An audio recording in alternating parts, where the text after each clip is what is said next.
Welcome to current affairs hub. இன்னைக்கு நம்ம பார்க்க போற கரண்ட் அஃபேர்ஸ் வந்து நவம்பர் 13th கரண்ட் அஃபேர்ஸ். இன்னைக்கு நம்ம பார்க்குற கரண்ட் அஃபேர்ஸ் எல்லாமே வந்து ரொம்ப இம்பார்ட்டன்டான கரண்ட் அஃபேர்ஸ். ஃபர்ஸ்ட் ஒன் பார்ப்போம்.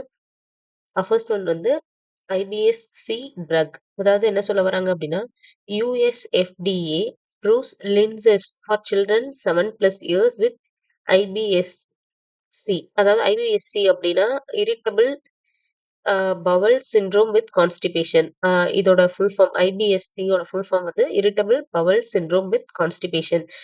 இதுக்கு வந்து என்ன பண்ணியிருக்காங்க அப்படின்னா, யுஎஸ்எஃப்டிஏ இருக்காங்கல்ல, யுஎஸ்எஃப்டிஏனா United States food and drug administration. இவங்க வந்து என்ன பண்ணியிருக்காங்கன்னா, லின்சஸ் அப்படிங்கிற ட்ரகை வந்து அப்ரூவ் பண்ணியிருக்காங்க for children above 7+ years of age அவங்களுக்கு. ஆஹ் இதுதான் வந்து ஃபர்ஸ்ட் வந்து அப்ரூவ் பண்ண drug for pediatric irritable bowel syndrome with constipation அவங்களுக்காக. இந்த ட்ரக்ஸ் வந்து பாத்தீங்க அப்படின்னா பிலோ 2 இயர்ஸ் இருக்காங்கல்ல, அவங்களுக்கு வந்து யூஸ் பண்ண முடியாது.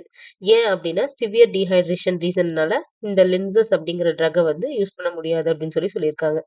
ஸோ இந்த ட்ரக்கை வந்து அப்ரூவ் பண்ணது யாரு, அப்புறம் எந்த டிசீஸ்க்காக வந்து இந்த ட்ரக்கை வந்து குடுக்குறாங்க, இதுதான் வந்து first FDA approved drug for pediatric IBSC. இந்த 3 டீட்டெயிலும் வந்து நமக்கு தெரிஞ்சிருக்கணும். நெக்ஸ்ட் கரண்ட் அஃபேர்ஸ் வந்து ரிசர்வேஷன் ஃபார் டிரான்ஸ்ஜெண்டர் கேரளா. அதாவது என்ன சொல்ல வராங்க அப்படின்னா, பார் கவுன்சில் ஆஃப் இந்தியா இருக்காங்கல்ல, அவங்க வந்து என்ன பண்ணியிருக்காங்க அப்படின்னா அப்ரூவ் பண்ணியிருக்காங்க Kerala's 2 extra seat for transgender students in law college. Law காலேஜ்ல பாத்தீங்க அப்படின்னா 2 எக்ஸ்ட்ரா சீட்ஸ் வந்து டிரான்ஸ்ஜெண்டர் ஸ்டூடெண்ட்ஸ்க்காக இது பண்ணியிருக்காங்க, அப்ரூவ் பண்ணியிருக்காங்க பார் கவுன்சில் ஆஃப் இந்தியா. எந்த ஆர்டர் படி அப்படின்னா, based on Kerala high court order. என்னைக்கு ரிலீஸ் ஆச்சுன்னா 24th October 2025 அன்னைக்கு. என்ன சொல்றாங்க அப்படின்னா, Kerala proposed it on 6th August 2025 for all LLB courses. Kerala வந்து என்ன பண்ணியிருக்காங்க அப்படின்னா 6th August 2025 வந்து எல்லா எல்எல்பி கோர்சஸ்க்கும் இதை வந்து என்ன சொல்றது ப்ரப்போஸ் பண்ணியிருக்காங்க, அப்ளை பண்ணியிருக்காங்க இந்த 2 எக்ஸ்ட்ரா சீட்ஸ் வந்து. இந்த ரிசர்வேஷன் ஃபார் டிரான்ஸ்ஜெண்டர் இருக்குல்ல, இதுக்கு வந்து என்னென்ன 2 ஆக்ட் வந்து சப்போர்ட் பண்ணுது அப்படின்னா, என்ஏஎல்எஸ்ஏ நல்சாங்கிற ஆக்டும், டிரான்ஸ்ஜெண்டர் ஆக்ட் 2019 இந்த ஆக்ட் தான் வந்து இந்த 2 extra seeds for transgender students in law college இதை வந்து என்ன சொல்றது சப்போர்ட் பண்ணுது அப்படின்னு சொல்ல வராங்க. ஸோ இதுல வந்து நமக்கு எல்லா பாயிண்ட்ஸுமே இம்பார்ட்டண்டா தெரிஞ்சிருக்கணும்.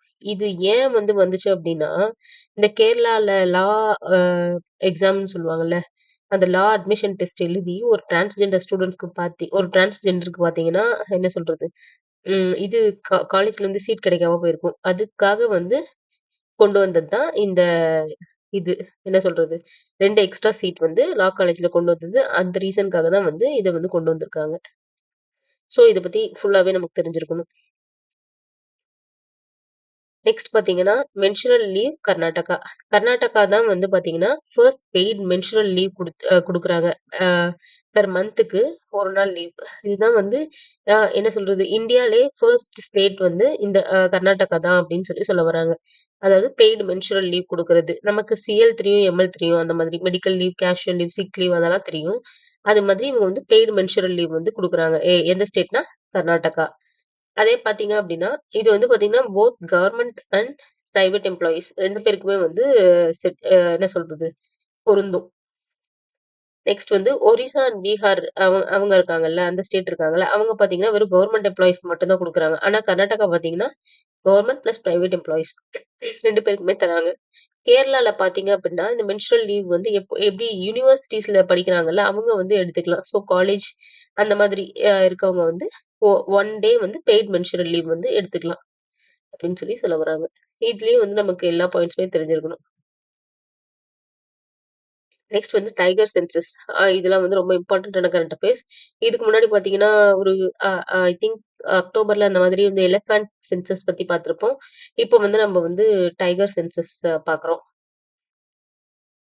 India is preparing for AIT 2026 world biggest wild life survey. இதுதான் அப்படின்னு சொல்றாங்க. ஏஐடி அப்படின்னா ஆல் இந்தியா டைகர் எஸ்டிமேஷன். இப்போ என்ன சொல்றது லாஸ்டா எப்போ வந்து இந்த டைகர் சென்சஸ் எடுத்தாங்க அப்படின்னா 2022ல.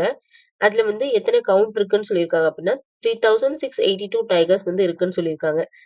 கர்நாடகால தான் பார்த்தீங்க அப்படின்னா 563 டைகர்ஸ் இருக்கு. அதுதான் வந்து செகண்ட் இன் இந்தியா. ஃபர்ஸ்ட் எது அப்படின்னு சொல்லிட்டு கமெண்ட்ல மறக்காம ஆன்சர் பண்ணுங்க. இந்த சர்வே இருக்குல்ல, இப்ப 2026 அப்போ பண்ற சர்வே பார்த்தீங்கன்னா, மொத்தம் எத்தனை கிலோமீட்டர் கவர் பண்ண போறாங்கன்னா, 4 lakh square kilometers in 20 plus states and எத்தனை ஃபேஸா பண்ண போறாங்கன்னா, 3 ஃபேஸஸா பண்ண போறாங்க. ஸோ, இதுல வந்து நமக்கு என்ன தெரிஞ்சுக்கணும் அப்படின்னா, world biggest wild life survey வந்து அ எந்த வருஷம் பண்றாங்க? ஸோ இந்த டீட்டெயில் தெரிஞ்சிருக்கணும். நெக்ஸ்ட் வந்து லாஸ்ட்டா எப்போ வந்து டைகர் சென்சஸ் வந்து கண்டக்ட் பண்ணாங்க? அது தெரிஞ்சிருக்கணும். மொத்தம் எவ்ளோ கிலோமீட்டர்ஸ், ஸ்கொயர் கிலோமீட்டர்ஸ், எத்தன ஸ்டேட்ஸ், எத்தன ஃபேஸா பண்றாங்க? இந்த டீட்டெயில்ஸ்லாம் வந்து நமக்கு தெரிஞ்சிருக்கணும். நெக்ஸ்ட் வந்து இது வந்து ஒரு எக்கனாமிக்ஸ் பேஸ் கரண்ட் அஃபேர்ஸ். டெப்ட் கண்ட்ரீஸ் 2025.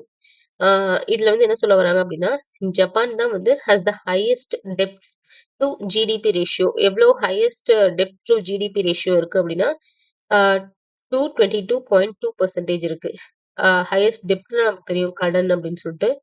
ஆ எவ்ளோ அந்த மாரி என்ன சொல்றது? ஒரு நாடு எவ்ளோ கடன் வாங்கியிருக்கு அந்த மாரி கூட சொல்லலாம். சிம்பிளா சொல்லணும் அப்டின்னா. அதுல பார்த்தீங்கன்னா, ஜப்பான் தான் வந்து அதிகமா இருக்கு. சூடான் தான் வந்து 2ண்ட் பிளேஸ்ல இருக்கு. ஆ 222.1% ஆ வந்து 2ண்ட் பிளேஸ்ல சூடான் இருக்கு. யுஎஸ்ஏ வந்து 8த் பிளேஸ்ல இருக்கு. வித் 125% டெப்ட் டூ ஜிடிபி. இந்தியா பார்த்தீங்க அப்டின்னா, மொத்தம் எவ்ளோ பெர்சன்டேஜ் டெப்ட் டூ ஜிடிபி ரேஷியோ அப்டின்னா 81.4% which is very very low. ஆ அப்டின்னா நம்ம இந்தியா வந்து என்ன சொல்றது? கடன் அப்டிங்கிற விஷயம் வந்து கம்மியா வாங்கியிருக்காங்க அப்டின்னு சொல்லி நம்ம சொல்லலாம். ஜாஸ்தி வாங்குனது எது அப்டின்னா ஜப்பான். இது வந்து ஒரு எக்கனாமிக்ஸ் பேஸ் கரண்ட் அஃபேர்ஸ். முழுசாவே நமக்கு தெரிஞ்சிருக்கணும். நெக்ஸ்ட் வந்து ஜியோ தெர்மல் ப்ராஜெக்ட். இது பார்த்தீங்க அப்டின்னா, இஇஎஸ்எல் இவங்க வந்து அப்ரூவ் பண்ணியிருப்பாங்க. இந்தியால biggest Jio thermal energy project வந்து பில்ட் பண்றதுக்காக இஇஎஸ்எல் வந்து அப்ரூவ் பண்ணியிருப்பாங்க. இந்த இஇஎஸ்எல் அப்படிங்கிறது எனர்ஜி எஃபிஷியன்சி சர்வீஸ் லிமிடெட் ஒரு ஆர்கனைசேஷன்னு சொல்லலாம். இவங்க தான் வந்து பார்த்தீங்க அப்டின்னா, ஜியோ தெர்மல் பிளான்ட் வந்து ப்ரா அ இந்தியால பில்ட் பண்றதுக்காக அப்ரூவ் பண்ணியிருப்பாங்க. அந்த பிளான்ட் எங்க பில்ட் பண்றதா இருக்காங்க அப்டின்னா, ஆந்திர பிரதேஷ்ல 2 இடத்துல. ஒண்ணு வந்து அரக்கு வேலி, இன்னொன்னு வந்து விசாகப்பட்டினம். 2மே வந்து ஆந்திரா, ஆந்திர பிரதேஷ்ல. இந்த ஜியோ தெர்மல் ப்ராஜெக்ட்டோட யூசஸ் என்ன அப்டின்னா, ஆ uses underground heat for eco friendly cooling and heating. அதாவது அண்டர் கிரவுண்ட் ஹீட் இருக்குல்ல, அத யூஸ் பண்ணி பில்டிங்ஸ வந்து பார்த்தீங்கன்னா, கூல் பண்ணலாம், ஹீட் பண்ணலாம். அதுதான் வந்து இந்த ஜியோ தெர்மல் ப்ராஜெக்ட்டோட யூசஸ்ன்னு சொல்லி சொல்ல வராங்க. ஸோ, இதுல நமக்கு என்ன தெரிஞ்சிருக்கணும்னா, இந்தியால எங்க வந்து எந்த ஸ்டேட்ல வந்து இத பில்ட் பண்ண போறாங்க? எக்ஸாக்ட்டான லொகேஷன் அரக்கு வேலி அண்ட் விசாகப்பட்டினம். இது வந்து நமக்கு தெரிஞ்சிருக்கணும். நெக்ஸ்ட் வந்து குவிஸ் பார்ப்போம். Which state will set up India's largest geothermal energy technology pilot project?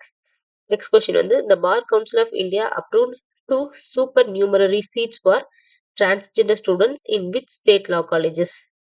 Next question வந்து which country has the highest debt to GDP ratio in the world?